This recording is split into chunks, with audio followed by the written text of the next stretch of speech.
If you've been diligent about your anima grind and have set your eyes on a particular mount, pet, or transmog offered by your covenant, you probably noticed that anima is not the only thing the vendors will ask you to provide. There's also the grateful offerings, yet another one of the currencies introduced in Shadowlands, and since the sources of it are not painfully obvious in-game, we're gonna go over all the grateful offering sources and how to farm them. If you're here for the first time, my name is Ivona, and on this channel I do a bunch of simple WoW guides for raids, dungeons, classes, and collectibles. So if you enjoy getting easy wins in WoW, this is the place to be, so go ahead and press that sub button. Now when it comes to your offerings, you'll need a certain amount of it for each covenant, but take this with a grain of salt, as we don't know if there will be more stuff that can be purchased with offerings that will get added later into the expansion. For now, you need 475 for Night Fae, 395 for Kyrian, 405 for the Necrolords, and 365 for Revendreth. Additionally, you'll need 50 offerings per each weapon offered by one of your covenant vendors. For example, that's Elwyn for Night Fae, and 10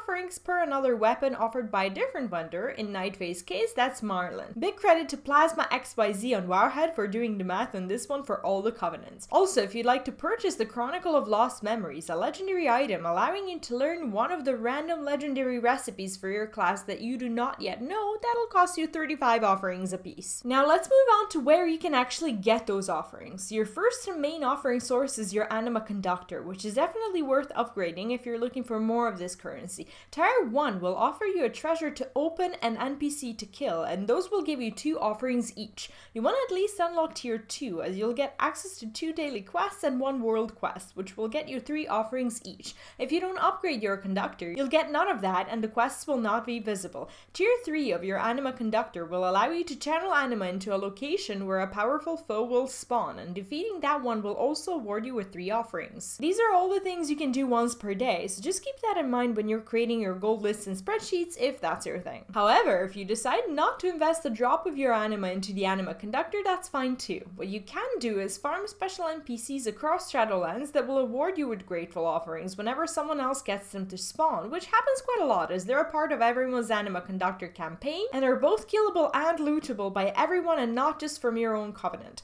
Do mind that these drops are not 100% guaranteed, so you can't be guaranteed a daily cap, and even if you don't get it, don't fall into the trap of thinking you're not eligible for the loot. You're probably just unlucky. We'll start off with Ardenweald, where you can go to the Starlake Theater and kill the cool fairies dressed as one of the previous expansion bosses, which is a fun way to interact with your past, but it also awards you with 2 grateful offerings. If you happen to do the achievement and encounter all the bosses on the stage, you'll get Ardenweald as a stage achievement, and you'll be able to buy a cool mount from the Court of the Night vendor, which is also at the theater. But that mount costs anima as well, so if you'd like to find out more about how to get anima, you can check out the guide I made for that as well in the info card or in the description of this video. The second Ardenweald's NPC you want to look out for is Internaside, and his name is Wafir the Unrelenting. He's a bit hard to come by as he's part of the tier 3 conductor channel, but you may be able to find a group or summon him yourself if you're Night Fae. You will need help to defeat him though, as he hits like a truck. He also drops a mount, so you'll see people farming for that quite often too. Next up we've got Maldraxxus, and here you have Geiger in the House of Constructs. He's yet another NPC with a mount loot, so people kill him quite a lot, and if you want your offerings, you should be doing that as well. The second one is Sabriel the Bone Cleaver, and this is also a tier 3 conductor NPC, so it may be hard to come by if you're not Necrolord or in Maldraxxus all the time for some reason. He's in the Theater of Pain, and he's one of the bosses in the arena that has a chance of dropping a mount, which is a nice bonus to what you're already doing, and that is farming the currency for other mounts, right? When it comes to Revendreth, you also have 2 encounters you want to get in on a daily basis if you're farming offerings. The first one is Haraka the Horrid, which also drops a cool mount for you, and the second one is Forge Master Madalav, who also requires the summoner to have the tier 3 Anima Conductor channeled into the Dominance Keep. Just like with the others, you can kill this one regardless of you being a different covenant or having a lower tier conductor yourself. He drops a dope transmog, and if you're a fan of red spiky things on your back, you should be camping this dude anyway. Finally, we've got Bastion, and here you want to be on the lookout for Wingflayer the Cruel, who you can find in the Temple of Courage. He doesn't seem to be dropping a mount or anything like that, but he's a tier 1 conductor spawn, so you should be seeing him pretty often. The next ones are actually 2 NPCs in the Citadel of Loyalty, and they drop a cute little pet if you're Kyrian, so here's something to look forward to if you enjoy super bright environments and unreachable cliffs too much. They're called Eliminators Sotiros and Larian Rider Ostrus, and this is a 2-man boss where you don't want to die during the combat as it's quite hard to come back there. And that's all there is for now. It's still still unclear whether or not we'll be getting more of these opportunities to farm offerings later in the expansion, but I'm hoping there will be, because for now it feels like farming all of them every day requires a field trip to all these locations on a daily basis, which may be a bit tedious. What are your thoughts on it? Let me know in the comments, and if you haven't subbed yet, do it now so you don't miss out on future simple guides. If you found this video useful, leave it a like, and I'll be seeing you in my next one. Good luck, and bye bye.